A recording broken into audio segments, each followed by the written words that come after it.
Slanutak je mahunarka iz porodice graha, a odlikuje ga orašast okus i kremasta tekstura. Trebao bi se nalaziti u jelovniku svake osobe koja se želi zdravo hraniti jer sadrži mnogo željeza, kalcija, folne kiseline i vitamina. Slanutak je jednogodišnja zeljasta biljka, korijen mu je vretenasti, razgranati i dopire do 1 metar dubine, a 40 do 50% ukupne mase korijena nalazi se dublje od 20 cm tla, što mu omogućuje dobru opskrbu vodom i hranjivima iz dubljih slojeva tla. Uzgaja se većinom u mediteranskom području te se sije od kasne jeseni do ranog proljeća. Klija pri niskim temperaturama i dobro podnosi mrazeve, pa se u kontinentalnom dijelu može sijati već početkom marta. Može se sijati na međuredni razmak od 30 do 70 cm, a razmak u redu od 10 do 30 cm.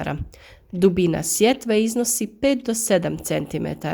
Dublja je na lakšim i sušim tlima, a plića na težim i vlažnijim. Ako je posijan na širi razmak, može se vršiti međuredna kultivacija. Minimalna temperatura za nicanje iznosi 5 do 6 stepeni, a u takvim uvjetima niče za oko 3 sedmice. Pri temperaturi tla od 8 do 10 niče za 10 do 15 dana, a najbrže je nicanje pri optimalnoj temperaturi od 25 stepeni, u kojem slučaju niče za 5 dana. U početnoj fazi rasta slanutak je otporan na niske temperature i može podnijeti -6 do -8 stepeni. Kasnije se potreba za toplinom povećava, pa je optimalna temperatura u vegetativnoj fazi između 20 i 24 stepena, a u vrijeme cvatnje oko 25 stepeni. Slanutak je jedna od najotpornijih mahunarki na sušu. Najveća je potreba za vodom u vrijeme formiranja pupova i u cvatnji. Uspijeva gotovo na svakom tlu, osim vrlo teških i vrlo kiselih tla. Najbolje pretkulture su okopavane, a poslije njih žitarice. Slanutak se može češće uzgajati na istoj površini, što je prednost za sušna područja gdje nema mogućnosti navodnjavanja. Slanutak prima loše tlo i kao i sve mahunarke, on upija dušik iz atmosfere. Nema potrebe za gnojenjem, a u granicama može zemlju obogatiti fosforom i kalijem. To je biljka koja svojim dubokim korijenjem obrađuje tlo sama po sebi. Može se iskopati ako je zemlja vrlo tvrda, posebno da bi se pogodovalo njezinoj odvodnji. Inače, slanutak uspijeva obrađivati tlo zalazeći duboko u zemlju. To je izrazito rustikalna biljka kojoj nije potrebno navodnjavanje, a prikladna je i za vrlo vruću klimu, boji se samo prekomjerne vlage. Stoga se skroman uzgoj često uzgaja u neplodnim područjima i siromašnim resursima, koji kao i sve mahunarke također imaju prednost u obogaćivanju tla učvršćivanjem dušika. Stabljika pri kraju vegetacije odrveni, a može biti visoka od 30 do 80 cm. Listovi su neparno perasti sa otprilike 15 liski obrnuto ovalnog oblika i kao grančice i mahune prekriveni su sitnim dlačicama.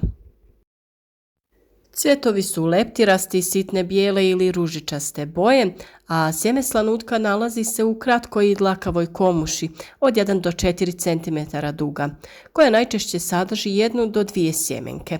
Boja sjemenki može biti krem, žuta, smeđa, zelena ili čak crna. Izgledom sliči plodu graška, osim što je slanutak malo veći i nema baš pravilan kuglast oblik. Zrela mahuna ne puca, a prezrela će otpasti. Na jednoj biljci može biti do 100 mahuna. Slanutak prilično jednolično dozrijeva, a mahune ne pucaju, pa je lako odrediti termin žetve. A žetva se obavlja adaptiranim kombajnom kao za grah zrnaš. Na manjim površinama naravno biljke se čupaju ili žanju.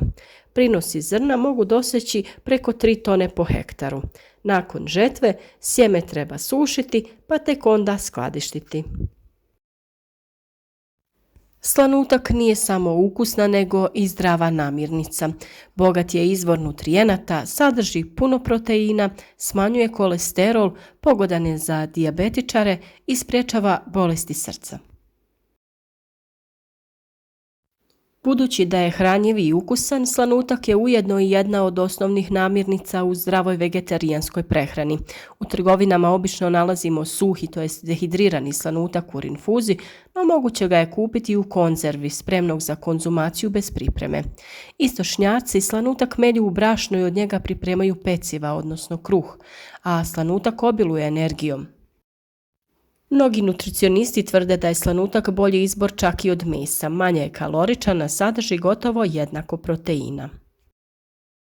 Slanutak obiluje i vlaknima, vitaminima i mineralima. I još je jedna nezahtjevna biljka koju svakako morate imati u svom vrtu.